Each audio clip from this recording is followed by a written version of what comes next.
best songs you folks have ever written. I really love that one. You know, sometimes when I'm writing a song, I don't really know what I'm writing about. Like, I know that sounds silly, but not always directly based on. It's like stream of consciousness life. in some weird way, yeah. Like, and I remember the first thing that I wrote for that song was the "I'm not unfaithful, but I'll stray" part, and I know it seems like, I mean, it can mean a lot of different things. Like for me, it meant more. It could mean you're being unfaithful. It could mean that you're being unfaithful. But I didn't necessarily mean it like in a physical sense. I meant it more like in an emotional sense. That like when I'm, Which is like way worse. so you kind of, yeah. I like the running comment. Yeah. Thank you. That's my job. Yeah. Anyways, yeah. But I think like for me, like I was in a relationship that I had been in for a long time, and I think that it was more of like the song is like a dialogue about a relationship where you're like, you know, you're still like connected and you're like with the person, but you know, you've started to sort of emotionally connect with someone else, or even not even with a person, but maybe just like for me, like when I was writing the album, I was very distracted and I was like, you know, like really like very much involved in the process, and so I can get very distracted and disconnected from the person that I'm with, and so Apparently Sarah cocoons. I cocoon emotionally. Yeah, and like I think that it's cute. Apparently physically too, in bed she wraps herself up in the duvet, so you have to get your own blanket. Why don't you show pictures? I think it seems cute when you first meet someone and you're telling them, you know, when you're talking about the things that are bad about you or like potentially red flags, and you're like, I'm emotionally distant and I disconnect, and it'll probably be the end of our relationship when I start to write an album and I disconnect from you and I don't want to be around you anymore. And they're like, oh my god, you're so sweet and mysterious. And then it happens and they're like, I wish you were dead. I know.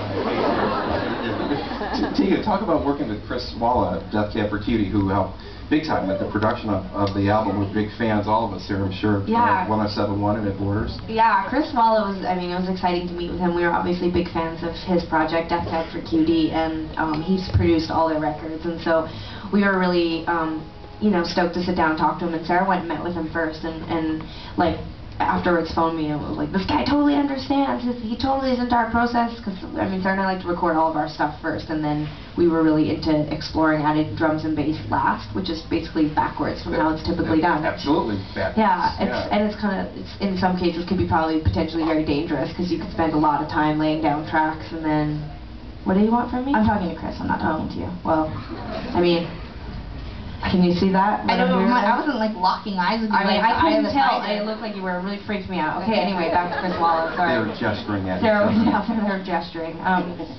Anyway, Sarah went and met with him, and he was totally into that idea, and the other things that he'd thrown out was like he loved the idea of sequencing the record prior to making it, so putting the song order together before you went into the studio. That's also kind of different. Well, and strangely, I can't, like, I just don't understand how people don't do that. Now I can't even imagine a time not doing that. Like, it makes perfect sense. It would be like writing a book, but writing like chapter 13, and then chapter 7, and then chapter 9. Yeah. Instead, we just like literally started from the beginning and worked to the end. Which was really great, because then it was like when we finished I Was Married, it just made sense that Relief Next to Me came next, and we added certain instrumentation or production because of that, you know. Or in a lot of cases, we already knew what the song was going to sound like, because Sarah and I do pretty extensive demos, and so Chris already had this sort of order figured out in his head, and we went down to Portland and reordered it a little bit. And that's where you did the album? That's where we did it, yeah, it was in Portland. So, I liked really, I could probably talk about it for like a year. It was like that interesting, and he's a fascinating guy, and he's also very sweet, and eats a lot of cheese, and was totally into dressing the same, the three of us, all the time. Like, yeah, well, and he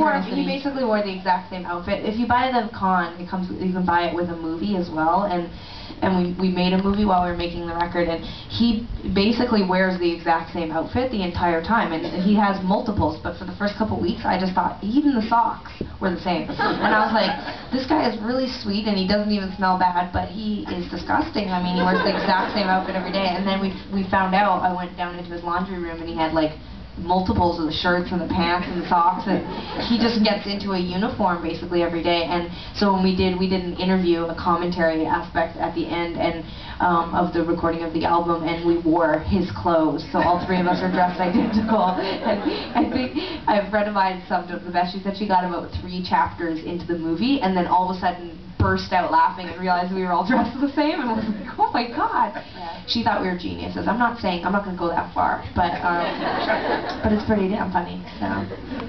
So he's a good guy. So you would work with him again? I would work with him yeah, again for like sure. you hit it off. Yeah, I'd give up Tegan. I would give up Tegan for Chris. So, like, I would kick Tegan out of the band, and it would be Chris and Sarah forever. Well, in Portland. I just so you know, I mean, you did make me your power of attorney, and I gave your portion of the band to Ted. Really. Happy birthday, Ted. So it's Ted and Chris in the band now. Sarah and I get to retire. Yes.